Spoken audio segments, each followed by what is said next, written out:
Boom, boom, boom. What's up? I was on with the L1s. Oh, nice. Very nice. By the way, did you change your camera? I did. What camera you got? I got a Logitech Brio. It's excellent. Like I got the it. quality is excellent. I got it a few events ago, but when the lighting is good, you can really see how much better it is. It's a 4K camera, not that it's doing 4K right now. It looks great. I actually noticed it yesterday. I was like, wow, that's really, really good quality. I was trying to find a camera that would DSLR quality, and I realized we've had ours for like 12 years, like the old Logitechs, which they're still fantastic. Good, yeah. But definitely an upgrade for sure. Amazing. Yeah. Plus the lighting in that room is natural and wonderful. So anytime you get good lighting, you just get lighting is kind of everything.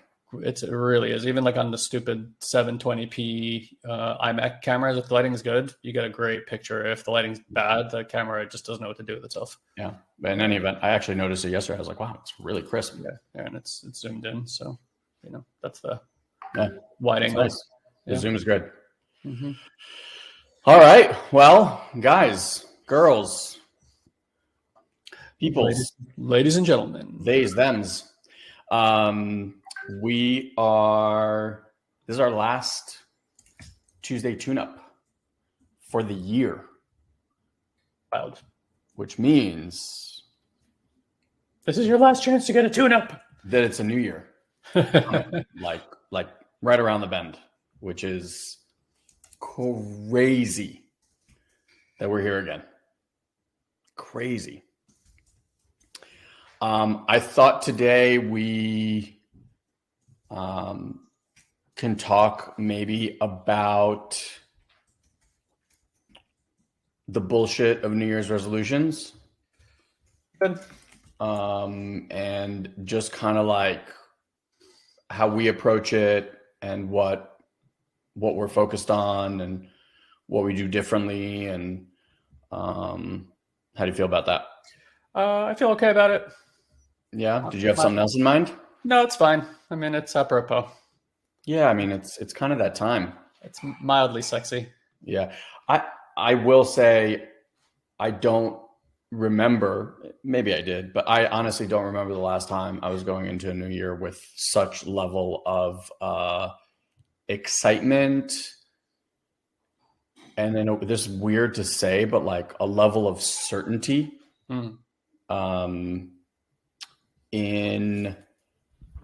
Like I was playing tennis with this guy earlier today who he's very, very good. And he asked me this question. He's like, because, like when you play sports, you have injuries here and there. Like it just kind of lay of the land when you're playing. And he asked me, he's like, how are your injuries? Da, da, da, da. And I was like, honestly, my body feels so good that even when I sit to meditate, and I've actually been doing my minis more on the couch than in my chair now, I just like everything just feels good in there. Like I can sit comfortably in a cross-legged position, which honestly, I don't even remember if I was ever able to do that. And like my body doesn't creak and croak when I like get up out of bed. Like, I don't know. I just feel so good in my body. I feel really good in my mind. For the first time, I think ever in our 12 years existence as a company, like I have a knowing that like what we are doing and how we are doing it is scalable, repeatable, creating the kind of impact that we want, like all these pieces. So I don't know. I just feel like so much excitement about this new year. I got friends coming over the next, at the end of this week. And the middle of next. I have my mother-in-law coming after that. Like, I don't know. There's just like so much excitement, I guess, that I'm present to. Today is my wife's birthday. Yeah. We're gonna call, but I wanted to do that with Mandy, and she wasn't available. So no worries. Which is also exciting. So yeah, it just feels like a lot of good stuff. It feels really good. Like we've also done some like projects around the house. So now the house feels like even, I mean, it wasn't that it wasn't nice, but it's like little, like wallpaper touches and accessory touches and things like that. So it's like I'm walking through my own house as if it's like new. Yeah. Which is always fun. Like we'd put wallpaper in this cabana bathroom over here, and like I forget that we did it. So every time I go into that bathroom, I'm like, woo, woo. like I forget, so it gets me excited. Yeah. And like, we're about to kick off our level 2 program. We have like a bonus coaching session today, and we're going to kick that off in the new year with an amazing group of people. I don't know. It all feels like really beautiful and exciting. There's definitely a lot to be excited about for sure. Yeah.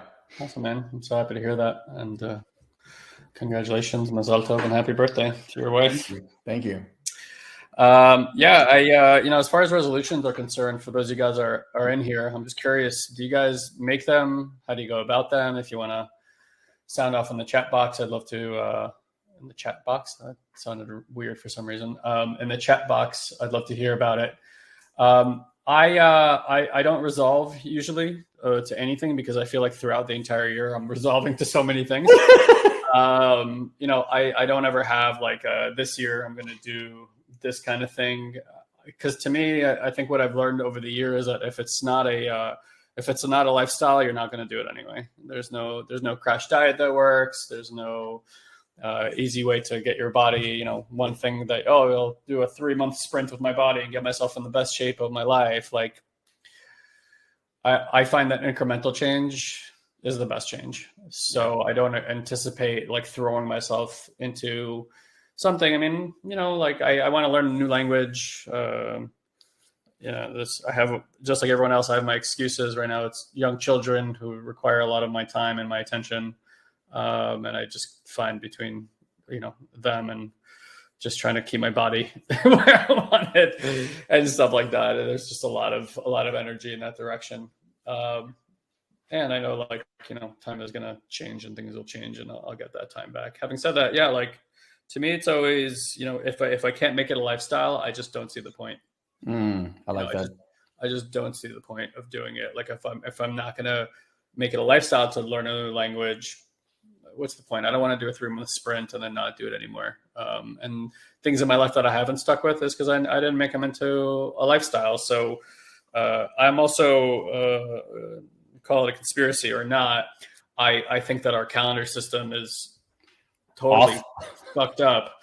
And there's supposed to be 13 months of 28 days every year. And that's why, to me, like when I always tune into January 1, there's a lack of newness in the energetic field at that time. It's like, because truth be told, the year hasn't actually ended. And if you tune into like around the time the Chinese New Year kicks in, that's more accurate, in my opinion, to the time of year where the freshness actually happens. So that, I know that's just kind of throwing stuff out there, but there's, for those that don't know, we have like a Gregorian calendar, which is what most of us use, the 12-month calendar. And then you have like the biblical Hebrew calendar, which is a lunar calendar, which is based on a 13-month system. And I don't know about you guys, but like, lunar cycles have a lot to do with emotion and things that happen on our planet. So it seemed to come that like, those cycles have a lot more to do with just what's going on our planet. So I don't know. That's just my take on it. I think for some people, resolving to have this, that, or the other can make a big difference. And it's just not my game. I love the way I do my life. There's nothing particularly wrong or that needs fixing right now. And it's more like, for me, it's more subtly turning the dials and optimizing than it is making big changes. Yeah.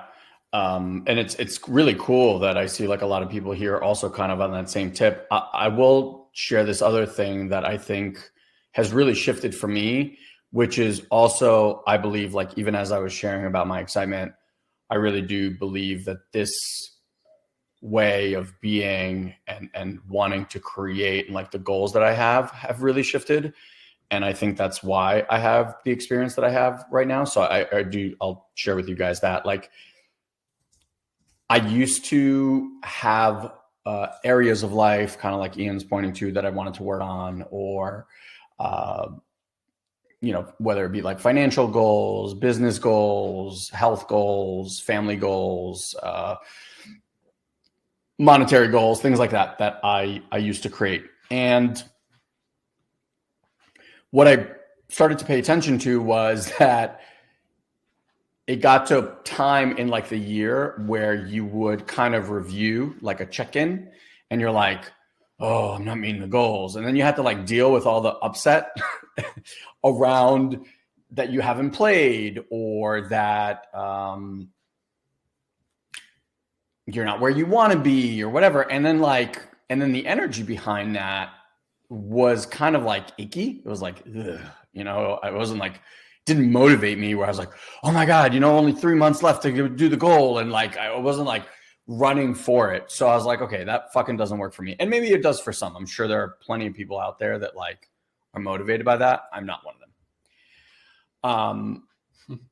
What I started to tune into though, is that ultimately, and we talk about this all the time, it's like my outside world is simply a reflection of my inside world, right? So if things out here aren't working the way I want them to, right? Whether it be health, relationships, money, time, whatever it is, then I can go out there and try to like move shit around to make it look and feel the way I think it needs to look and feel, which also, I don't know if you guys are aware of that, like, but that doesn't work for me either. And what I started to tune into, I was like, well, if the outside world is a reflection of my inside world, then my inside world, I can actually have a lot of say over.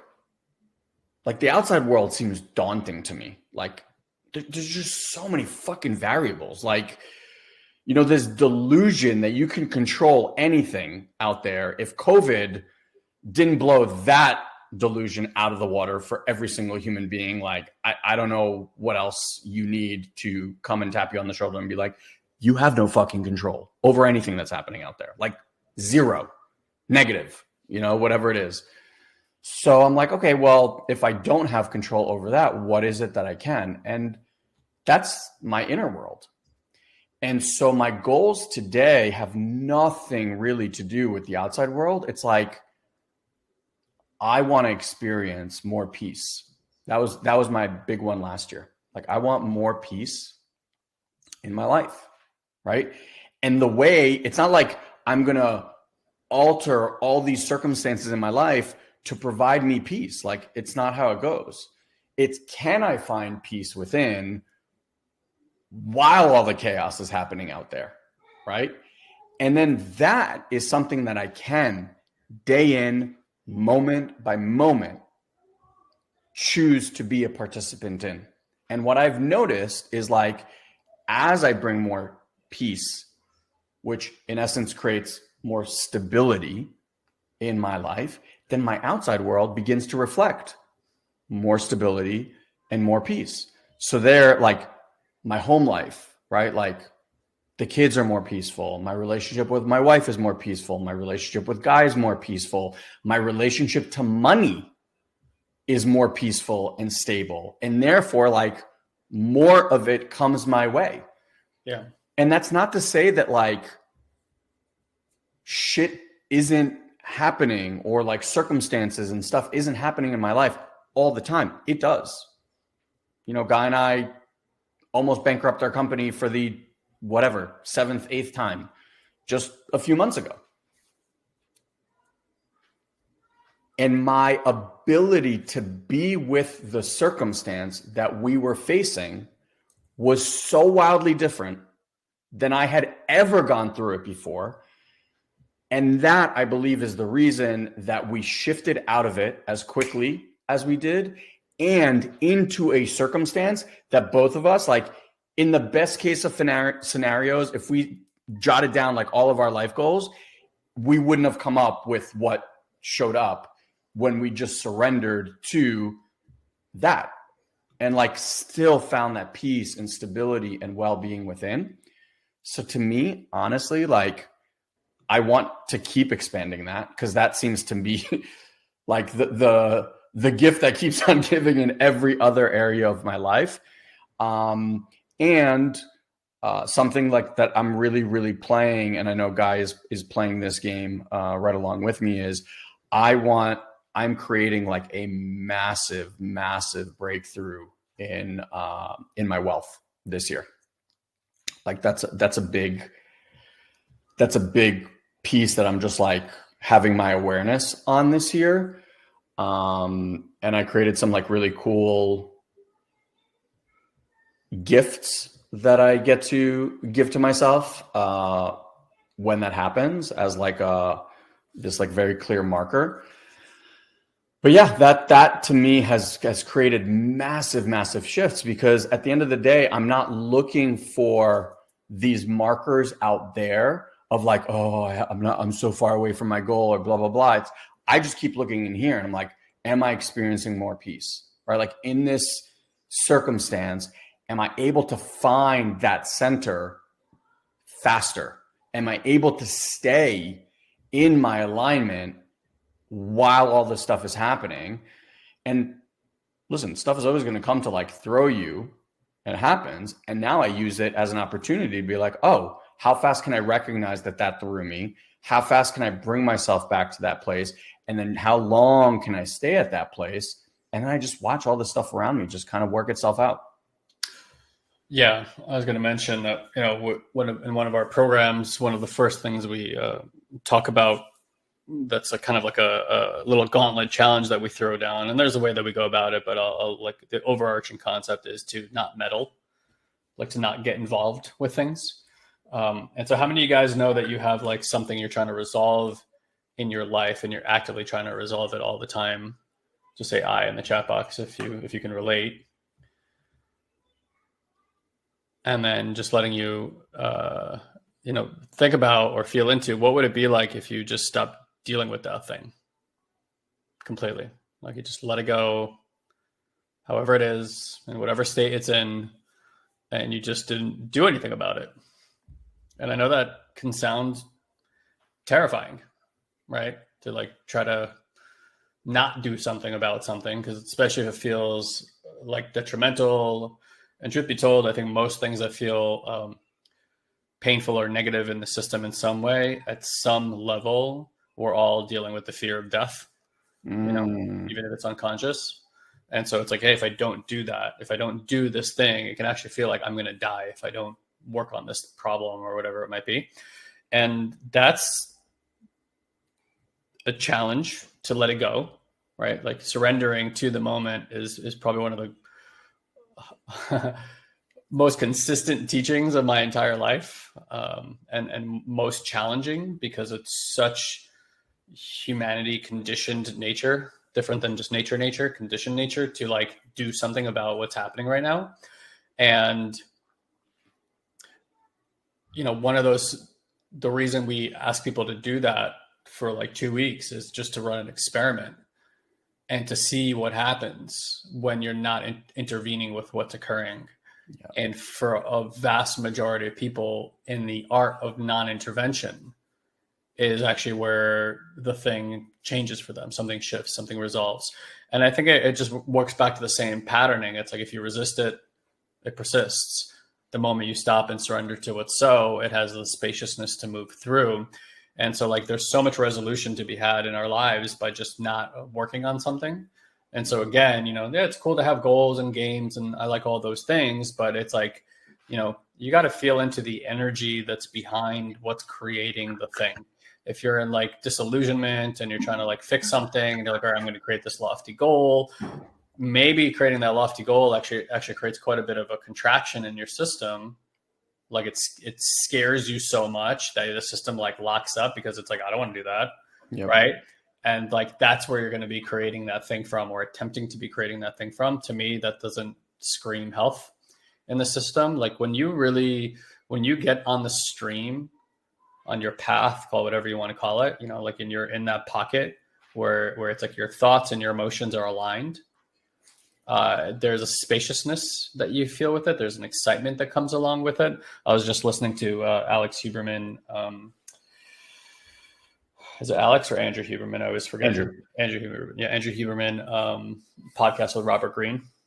Oh, wow. Yeah, and Andrew says that that book, Mastery, that we always talk about, is top 3 books he's ever read. And one of the books he recommends the most. And that's so cool. I agree wholeheartedly. But what I want to tell you is Robert Greene wrote that book so that people can find their life's purpose. He said he didn't even start working on it until he was 38 or 39 years old. And it took him probably a decade plus to write that. I mean, like where he started doing something on his life purpose, right? Wow. And he mentions how, you know, it's the easiest when you're a child, obviously harder when you're in your 20s, much harder in your 30s, seemingly starts becoming near impossible in your 40s and 50s because of the stuff that's ingrained. But he's talking about how there's like grooves in your brain, and it's like you just want to go with that. But I couldn't agree more. It's like if you don't have an emotional connection to what you're doing, it's extremely hard to persevere in the face of no results. And most of life is really facing a lack of results. It's not, you know, what was it, Bo Eason that told us? It's like most of my life is just course correction. Once in a while I hit the bullseye, right? Like most of life is just course correcting over and over and over again, making subtle changes. Melanie's asking for the book. It's a book called Mastery by Robert Greene. Definitely one of the most inspirational books. We use it to name a phenomenology that he says in there, where it's like when you're starting out with anything, you're a student, then you become a practitioner, and eventually you become a master of that. And we always use that in like every environment we get into, whether we're in a business environment or an environment of you know, personal transformation, because we want people to understand you're going to come into this and you're coming in as a student. A student doesn't know their head from their ass. You know, practitioner is someone who's been doing it for like a year or 2, maybe 3, starts getting a grasp of what are the practices, the commitments I need to make to get better at this thing. And like mastery is like, you know, appropriately about a 7-year journey. And the reality is, in my life, in my experience, I think Elon would agree, it's right around the time that you hit that 7-year mark that you just start feeling that you know what the hell you're doing at all. Like now you're just like, all right, now I can get started, you know? So it's kind of weird because you're like on this path where it's like you're gaining, you know, fluency in some area of your life. But like, you know, it's like when you have mastered a language is when you can start expressing through books, you know, by writing books, by writing posts that make sense. But it's like before you've mastered English, you knew a few words, but could you really impact with your words? Probably not, you know, not as much as you could later on. And so like, there's just, that's the art of learning. And, you know, whatever it is that you're choosing. And that's why we choose this path. We choose to educate people in this path because we understand that life, whatever you're experiencing, no matter what you decide to do with your life, it all springs forth from a certain foundation. And that foundation is your consciousness. That foundation is what you believe about yourself. That foundation is how you feel about your life. That foundation is how you perceive your relationships and perceive yourself in this world. And so it's like your ability to do anything is either going to explode or be limited based on those things. And so to not learn about yourself, to not learn about your consciousness, to not learn about how to let go of things, how to surrender to things, how to heal from things, how to authentically connect, how to experience safety, how to experience well-being, like all that stuff. Like if that's the source where everything springs forward from in your life, and that's not the foundation of it, in our opinion, everything is harder. You know, Elon mentioned like, you know, facing financial ruin, which we have off and on throughout the years. And, you know, I can't tell you that everything is like hunky dory in our world either, but like here's the reality. Like Elon and I are on purpose. We've been on purpose since we were about 20 years old. And so like to us, it's like we can face any circumstance, and some of them have been terrifying, truly terrifying in the face of that, because we literally cannot imagine doing anything else. Now, if this was just something we just did as like a hobby or a hack job, we were trying to we would have run away with our tails between our legs a long, long time ago, but that's what keeps us going. It's like, look, if, there's many people who have found brilliant success in the later parts of their life, 30, 40, 50, 60 years old, right? Where like something clicks and something magical happens. And a lot of us don't think that way. We're like, oh, well, I missed my opportunity. I didn't do that when I was young, or I didn't do that when I was 20s. Fine. Like, okay, maybe like you're not going to become, the best footballer in the world, or, an all-star baseball player at 40 years old.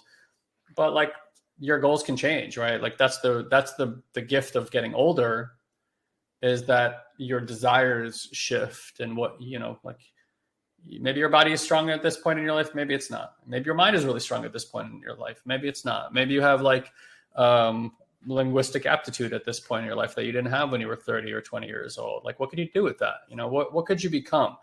And again, it's like time and time again, we see, I was just on with our level 1 people, and some of you guys were there.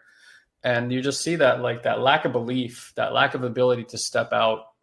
And so for a lot of us, when we hear that, we're like, how do I motivate myself to become that person? How do I think my way out of this trap? And here's the reality. You can't. That's what nobody talks about for the most part, because people don't have a lot of fluency in the area of like energetics and awareness and body. It's like, you literally can't think your way out of that trap. Yeah. You can think the way that you think. And even if you try to think new ways, it'll still be informed by the way that you think. That's it. And so like your body has been moving in a certain direction for such a long time. There's so much energy and groove set. And that's where the flow is. And that's why it's so difficult to change that flow. But because most people try to do it from, I just need to think differently than I have before. Okay, try to think differently about motivation. Are you motivated? Like, good luck. Try to think different about your sadness. Are you less sad now? Good luck. Try to think different about your depression. Are you less depressed now? Good luck. I've been all those things. I know it doesn't work. I've been angry since I was like 3 years old. I mean, like violently angry towards, I don't even know what, my dad, life, God, this, that, and the other. I'm like, you don't think I want to, I'm not like every time I'm angry, I'm like, woohoo, like more of that, please. I'm like, oh my God, this is intense. This is insane. Can we cut this shit out? You don't think I've thought about not that for so many years? There is no liberation in me thinking differently about it. There is just like more judgment, to be honest, about those systems. It really is. It's in the felt sense. It's in our ability to be with what's arising in a compassionate way, not in a judgmental way, that allows for these things to let go. I can't tell you I'm never angry anymore. It comes up. It's a way my system defends itself. It's a knee-jerk response.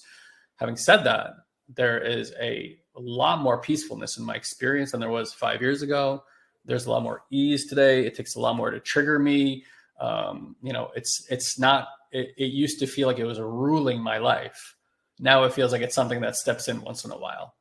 And you have a ton of more awareness around it. I have a ton more awareness around it. The experience itself doesn't last as long. It doesn't feel as sticky or as heavy in my system. I know how to get myself resourced. There's so many things I know how to do today with it, but it's not because I was like, I should stop being angry. This is the year I'm going to resolve to be less angry. It doesn't work that way. And so whether it's anger or something else in your life, like we all have our knee-jerk responses, and all those things really, really, really, really, really require you to let go and to compassionately see them as they are for what they are, and not be so upset at them when they arise. You got to understand they are coming forward to protect something very, very holy, very sacred, very sensitive. And so they're doing their job extremely well, maybe to the detriment and chagrin of your life. Nonetheless, they are doing their job extremely well. And if you can't learn how to begin to work with those mechanisms versus trying to work against those mechanisms, you're always going to end up trying to resolve to be some other way or have something else show up in your life. And again, for my original point, it's why the only thing I resolve to is becoming incrementally better every day. Even if it's the smallest little thing, like, okay, just notice that sensation. Let me just practice noticing that sensation. Yeah. over and over and over and over again. Let me not try to change the way that I think. Let me work with where it's at right now. In our company, Elon's saying there's big change. These are incremental changes that have happened over a very, very long period of time. We've been working on our sales and marketing systems for years to get them where they are right now, and then there's a sudden breakthrough, and then there's the problems that breakthrough creates, and it kind of takes a little slide back, and then there's another breakthrough. And so today, when I look at it, I'm like, okay, can we make our system 1% better today? Yeah. Like, what do I get to sit down and do so it's 1% better? Okay, great. At the end of this month, I don't know what one times, I know what 1 times 1 is. It's still 1, but let's say it's 30% better at the end of this month. It's a huge improvement. Yeah. Right. Say 3 months from now, it's 100% improvement. That's twice the efficiency. Huge improvement, right? Like, so that's the stuff. It's like life, the beauty of life, in my opinion, happens in the subtle. I'll say this, the last piece. Like, I have 2 children at home. One's about to turn 1 year old in 2.5 weeks or so, 3 weeks. One just turned 5. And for those that have kids, I know you know this to be true, but if you don't, it's like you see other people's kids and you haven't seen them for a few months or a year, and you see them like, oh my God, look how big they got. And that's your experience of it. But as a parent, what makes it so beautiful is the subtle things that happen on a day-to-day. They learn this little thing, and they start doing this subtle little thing, and only a parent would notice that because you're there with them all the time, and you start noticing like, oh, this changed a little bit today, or they became more aware of that today. And I derive so much joy from noticing those subtle changes in my children.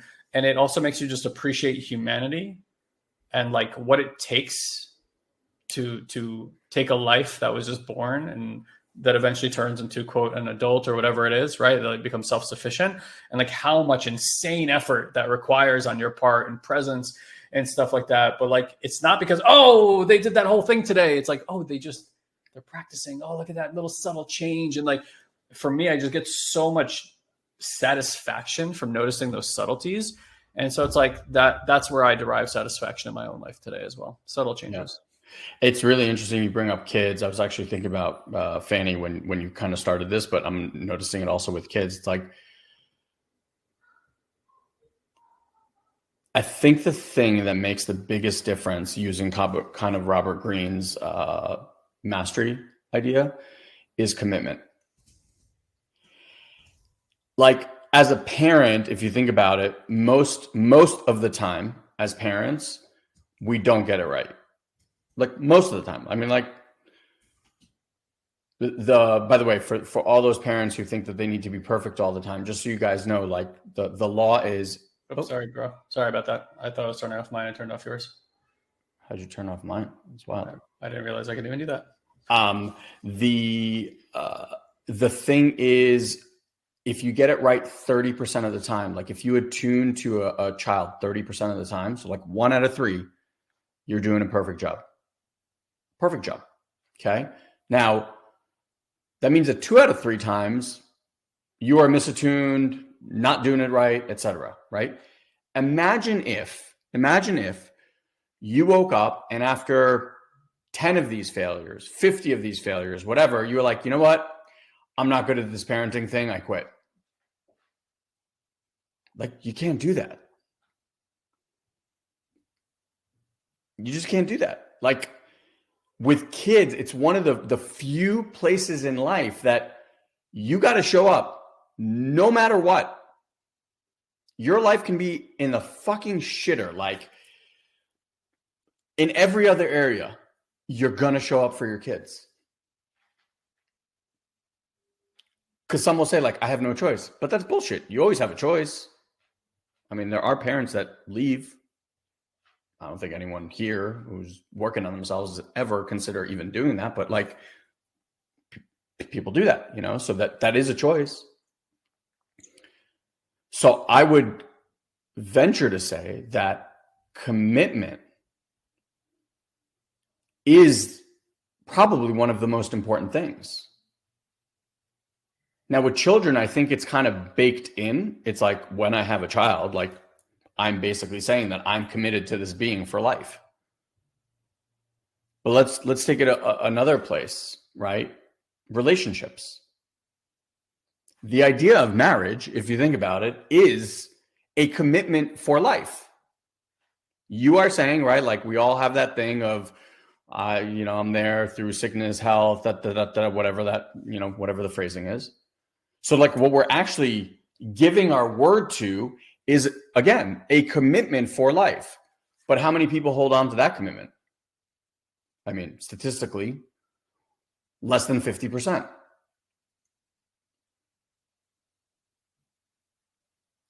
People want to achieve health goals, but how committed are they? If you look at any gym membership philosophy, right? They will take a monthly fee, and they know that 80-90% of the people that are going to pay an ongoing membership will never set foot in the doors after the first month, but we'll just keep it going. So places like Planet Fitness and all this stuff caught on, and they were like, all right, we're just going to charge $10 a month or whatever. I don't know what it is today. And like, we're going to have tens of thousands of people pay us for something that they're never, ever going to use, but they won't cancel it because that would really be them admitting their failure. So they're just going to keep it going. Maybe next month. Guy and I used to always joke that the gyms were always the busiest for the first 2-3 weeks after the new year. Hated it. And then everyone would disappear. Yeah. Because their fucking commitment went out the window. Yeah. By February, it's just back to normal. Back to normal. Yeah. That's it. And so what's interesting is, and I spoke to my wife about this the other day, Fanny and I just, this year, we celebrated 15 years of marriage, and we've been together for like 16 and a half years, let's say. I proposed to Fanny after we were together for just 4 months. And what I said to her was, it was really interesting. Like, we knew really, really early on in our relationship, like I said, I love you to her 2 weeks into the relationship. And I was like, look, I don't need you to say anything back to me. I just want you to know where I'm at. Like, I love you and I'm going to marry you. Like that was in 2 weeks. I knew, right? I didn't know it like on the first date, but in 2 weeks I knew. By 4 months, I actually proposed to her. So now we were both committed. And I said, what's really interesting is most couples stay together in this, like, I'm going to feel you out and figure out, like, do I want to marry you, not marry you? Are you my person, not my person? And they do this for like a year, 2, 3, 5, 7, 9, 10, whatever it is, right? And I'm not making anyone wrong for doing that. What I want to name, though, is that like inside of that level of commitment, what you're looking for is this person right for me? Is that person right for me? And then they do that thing, because I have not met a person yet on planet Earth who doesn't bother the fuck out of me in one way or another, right? Like, so now you're in an intimate relationship with this person. They're going to do just one thing, right? Just one thing that's going to upset you. They're going to do many, right? But if your commitment is like, let me see, that really fucking upsets me. But because Fanny and I were committed to forever from 4 months in, a lot of that, like, none of that stuff came up. Because as it came up, I was like, I don't care. It's not that big a deal. Like, we're in this forever. I don't give a shit. And you start to look at things from a very different lens when your commitment is forever. Like, our commitment to Satori Prime is forever. Like, I will do this till the day I die. Probably on my deathbed, I will be saying something that has to do with spirituality and coaching and blah, blah, blah, blah, blah. Like, we live, breathe everything, this stuff. There's nothing else on planet Earth that I'm going to do. Like, I'm just not. Maybe the way it's done and all that stuff can change, but like, I'm in it forever, right?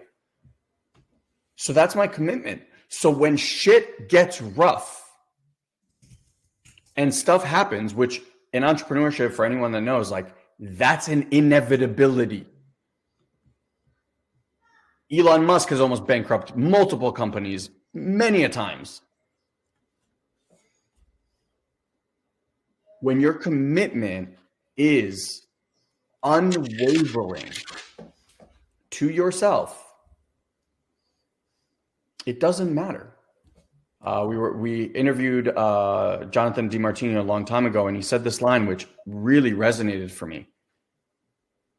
He said, when you can get that things aren't in the way of your path, but rather they are on your path and on the way of your path. Yeah. Not in the way, but on the way. Right? Like it is literally like a self-creation in order to sharpen your axe, in order to chisel away everything that no longer is necessary or, on your way to whatever is next, like the up-leveling and the releasing and the liberation of. And when that hit me, I was like, Guy and I got really, really lucky because we found our purpose when, like you said, when we were very young. I was 21, Guy was 19. And it was very clear to me that day. I didn't know how the fuck we were going to do it or how it was going to show up in my life. But I will never forget that Sunday at that event. I literally stood up on stage and I declared that this is what I want to do for the rest of my life. And here we are, 21 years later. Like, this is what I'm doing. So then everything that showed up, like, really felt synchronistically part of that path to unravel and release and liberate what was no longer necessary for me to get to wherever this energy is moving me. Like, at the end of the day, I'm a vessel to this. And that's why our commitment is like, it's so paramount in the way that we operate in life. But think about how few places in your life you have that level of unwavering commitment. Truthfully, like, the more I think about it, I think for most humans, other than kids, I don't know that there are many areas that people have this kind of unwavering commitment to. And I would almost think that, like I said earlier, I don't think that people think that they have that level of commitment by choice. Mm-hmm. I think they're like, well, I had a kid, I got to take care of the kid, blah, blah, blah. But like I said earlier, there's always a choice. Well, I think maybe fundamentally that's why it's such a life-altering experience for so many, because it's the first time in many people's lives that they're truly, deeply, and eternally committed to something. And whether that's by choice or by circumstance, but like, yeah, it's rare to create that level of commitment to something. Yeah. We used to be in a class where they would say, create a problem that's big enough to give your life over to. They said, they're like, solving problems in life is an inevitability. If you have a problem and you solve it, what's waiting right behind that problem is just the next problem, right? So they're like, instead of working on all the problems that eventually show up in life, they're like, just create a problem that's worth giving your life over to. And so for Elon and me, the problem we created is a society that's not transformed, not experiencing their essence, not experiencing connection, safety, well-being, stuff like that. And so our pursuit has been in the practices that allow for us to re-engineer our minds, our nervous systems, our emotional bodies, and like what are the things that people can do realistically on a regular basis to really support them in having completely transformative experiences. Because we would love to see a world where people are truly expressing that which they are. They're not afraid to go for it and try to create something in this world that is of their essence and not fit themselves into boxes and systems that were designed and created not for them. Yeah. And unfortunately, the majority of our society doesn't have that. And we could tell you, life is a risky game, right? Business is a risky game. Creating something worth a value that you're going to put out there and, people are either going to love or judge is a risky game. And that's just part of it. And some people will do that. And it's unfortunate. We applaud them until we try to tear them down. Go. No, you went too far. Come back down. You're too good now. You've made too much progress. Come back, you little bastard. But that doesn't mean it's not worth playing. At the end of the day, I have a rule. As I've rounded 40, I have a rule where it's like, I may have altercations with people. I may have moments of judgment, but at the end of the day, the people in my life that I know well, what I know about them is their heart. right? I know their heart. I know where their integrity lies. So these moment by moment things are irrelevant to me that might happen interpersonally that create difficulties or challenges. Like with my wife, like I know her heart. We can argue about things and even get upset or even hostile about things sometimes, but it's like, but I know my wife's heart. So everyone just kind of gets a pass in my book when I know that. And I find it strange when people like get into, certain mental states or come up with certain stories about people or judgments. And it's like, yeah, but my heart, like we can have this thing that showed up because, something sensitive got touched and this thing came out and it's not beautiful or it wasn't in that moment, but nonetheless, like I know where you lie, I know where you come from, and I know what you stand for. And that's really all that matters for me today. Yeah. I think it's a really, really interesting place to look from. It's kind of interesting that we are, so I was saying this to Andrew the other day, that one of the things that I'm really becoming more present to is how do I show up for my family and the people in my life the same way that we show up for our clients. Like when I'm with a client, I'm like, poof, so there, like everything else is melted away. And I'm just like here with this person, and I can feel and allow their sadness or fear, everything with this like incredible container of just being like, I got you. Right. And I don't show up for my wife and my kids in that same way all the time. We were talking about like, I think that's what kind of makes relationships interesting, is that like interwoven play and how there's an intentionality of like creating certain challenges like inside of the relationship so that we can grow. And yeah, it's like something that I'm really becoming more present to. It's like, how do I listen from that place, and how do I offer that same level of love and attunement all the time? Obviously, again, like I get it. It's a lot easier said than done.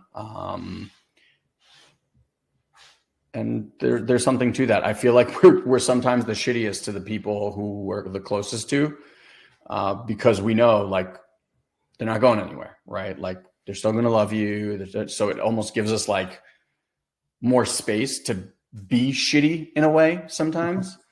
So anyway, that's just another thing that's kind of come up for me. Yeah, I think that's a really good inquiry. And I would say the same in my life. And I think it's just much easier when we set time aside. Yeah.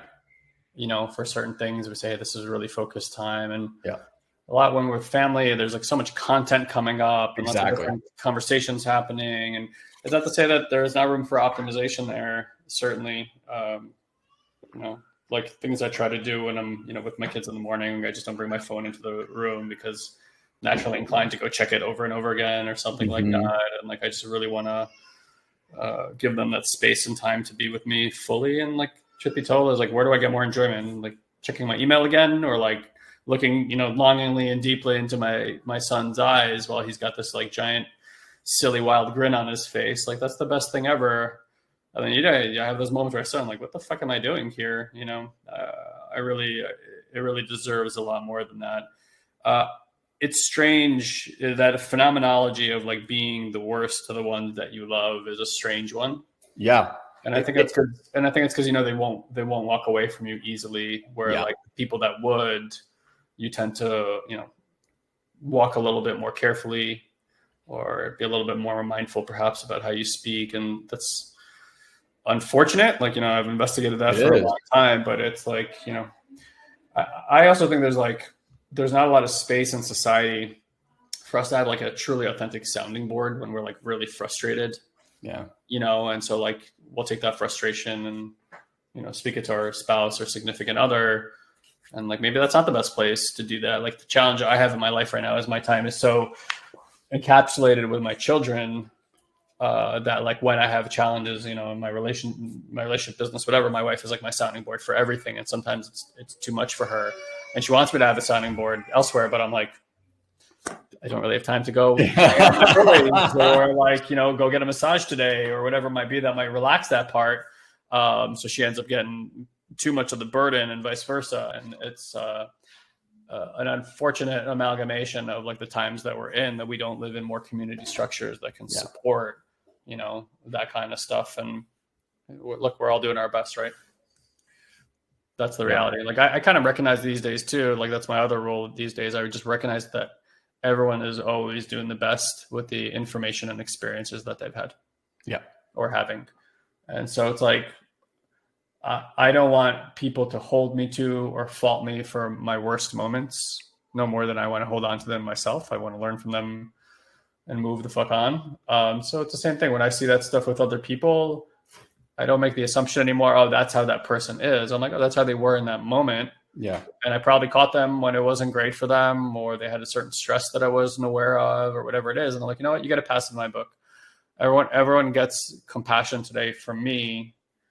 And like you said, it's like almost the most difficult in a loving relationship because you spend so much time together. Yeah. And you just kind of like hold them to a standard that, sometimes they can't live up to. Yeah, for sure. All right. Well, my beautiful people, as we round 2023 and enter 2024, I hope to see a lot of you involved and integrating more and more into this work, our programs. I hope to see you in our level 1, level 2, level 3 programs. I see some of you are already in there. I'm excited to be on this journey with you all, this journey of introspection and learning of like who we actually are on this planet so that we can be living on purpose, amazing to ourselves first and foremost, so that we can then transfer that and be amazing to the other people that we love and want to impact in our lives. I hope that this year brings each and every one of you more peace, more well-being, more support. I think those are the things that have made the biggest shifts in our lives. I hope that you can ask for help where you need it. And I hope that you take actions in the place that can offer you that level of support. I just really hope that this year you don't talk about the transformation and change that you want. Rather, you become an active participant, get on the court and play. Because what I have seen is what one is capable to create in 12 months is fucking unimaginable. Mm-hmm. Like I record calls with people that register for level 3 and I send it to them and I'm like, keep this somewhere because you're going to want to revisit it. And they do. And they'll go back and watch like that call or one of the first lives that they were on with us as a group. And they're like, I didn't even recognize myself. Because the way that you hold yourself, the things that come out of your mouth, the way that you be, it's unimaginable, the kind of transformation that you create in 12 months if you have commitment. The practices, guys, are easy. Like it's a rinse and repeat thing. It is easy. The commitment to show up no matter what, that's honestly, like that's the biggest thing. It's not showing up when life is great and It's like when shit hits the fan, like, are you doubling down on your practices? Are you doubling down on receiving support? Are you like, what are you doing? So I really, really hope that for all of you, you're able to find that in your life. And again, if there's any way that we can be of support on that journey, again, we have been doing this for over 21 years, like individually. There's a lot that we can show you and help you circumvent a lot of the pitfalls and shortcut your growth. So we're here. Yeah. And we will remain to be here till you're ready. And Van, I just put up the link to book a call with Elon if you want to have a chat with him. It's a one-on-one 30-minute call, partially coaching and then partially an exploration of looking at, our programs and are they a good fit for you? Is there something else you could be doing right now? Obviously, our time is extremely valuable. We are now hosting thousands of people in this community, and that's coming with its own growing pains. So I hope you guys can be patient with us as we clunkily find our way into building all the systems and support things. Most of them are built out. Truth be told, we're doing a good job. But the reality is, the last 6 months, and more intensely in the last 2 or 3 months, we're going from being a company that supported a few hundred people a year internally to a company that's going to support potentially tens of thousands of people per year, and that's certainly going to come with some kind of shift in just a few. So having said that, our time is really valuable. Our clients, personal clients, pay us upwards of $3,000 for our private coaching. You can do the same thing and get a private session with Elon for just $111. If you do decide to move forward with any programs after that, we will credit you that $111 towards that program, so you can use it towards that. Otherwise, it is your show up fee and your pay attention fee. We need something on the line for you to make sure that if you're going to book into Elon's calendar, that you're going to show up. So we're putting our time and our expertise at stake. You're putting your time and a small investment to do the same. So that link is there, and you're welcome to click on it. Otherwise, I did make a more simple link, but I cannot even remember it at this point in time for you. So, I will, for those of you guys that are interested, here's just a link in the chat box. Let's see. And I can even redirect you there, I think. Let's see if we can make this work. Yeah. Oh, that works for you. So a new page may have just opened on your screen with that link. He's got usually space for roughly 5 people a week. Beyond that, his schedule is pretty slammed. So that's what we're making available right now. Might change in the future, but again, if you do want to have a conversation, get some direct coaching, find out about our programs, see if they're a good fit, that's the right path to take right now. And just one last thing, if you are interested to join the higher level programs, I'm talking like level 2, level 3, we are just about to start. So like the beginning of January, we're going to start a new level 2 intake. We only do that once a quarter. So the next one probably won't be till April. So if you know that this is something that you want to do, then I know my calendar is already full for this week, and next week I'm taking off, but like book a session right at that first week of January and we can still get you into that intake. So if you are that committed, like once you take that, you go through that link, message me, just find me on Facebook and like message me or shoot me an email, whatever, just find me and let me know, hey, listen, Elon, like I really want to make it into the January group, and I'll figure out a way to have that chat with you to make that happen. Cause otherwise, like I said, you'll have to wait till April. Beautiful. Okay. All right, y'all. All right. Happy holidays. Many blessings to you and your family. We look forward to connecting with you in the new year. Elon's going to shoot you out some hearts. I'll try to do the same. Bye-bye. We love you. Have a beautiful day, and we will see y'all next time. Bye, everybody. Peace.